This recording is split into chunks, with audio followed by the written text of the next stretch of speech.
小萨睡觉，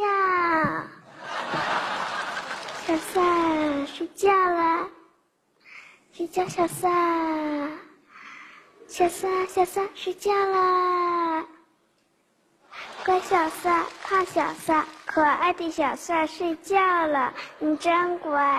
哇哦，天哪！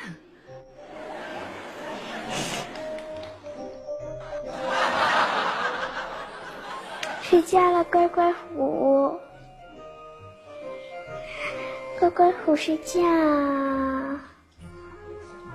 睡觉，乖乖虎，觉，睡觉，乖乖虎，睡觉啦，宝宝睡觉啦。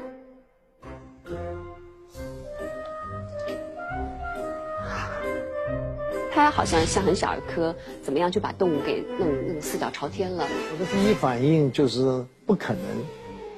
小王子睡觉啦，小王子睡觉，小王子睡觉啦。有谁能让青蛙四脚朝天睡觉吗？我从来没见到过哎，就睡觉，小王子睡觉啦。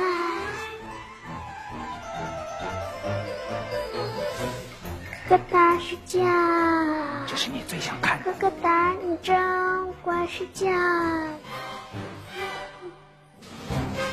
宝宝，你怎么头起来了呢？那姐姐还怎么给你蒙啊？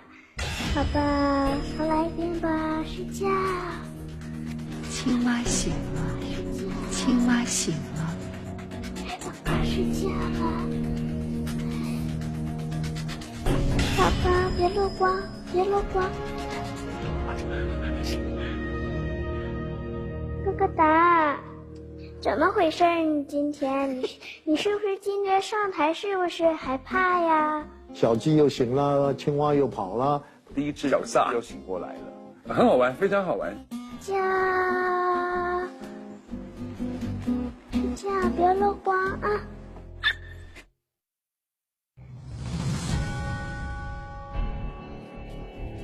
挑战进行到第4只小动物的时候，青蛙和小萨都意外地醒了过来。5岁的佳莹能应对突发状况，完成挑战吗？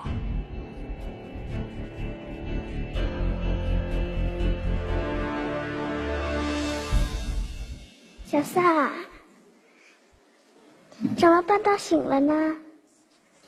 啊，宝宝睡觉啦！乖小萨，胖小萨，可爱的小萨睡觉了，你真乖。睡觉了，小王子，他醒了，你也醒啊！睡觉，宝宝睡觉，睡觉，睡觉，睡觉，睡觉，睡觉了。睡觉，白雪公主，睡觉了，白雪公主，睡觉了，睡觉，白雪公主，睡觉，白雪公主。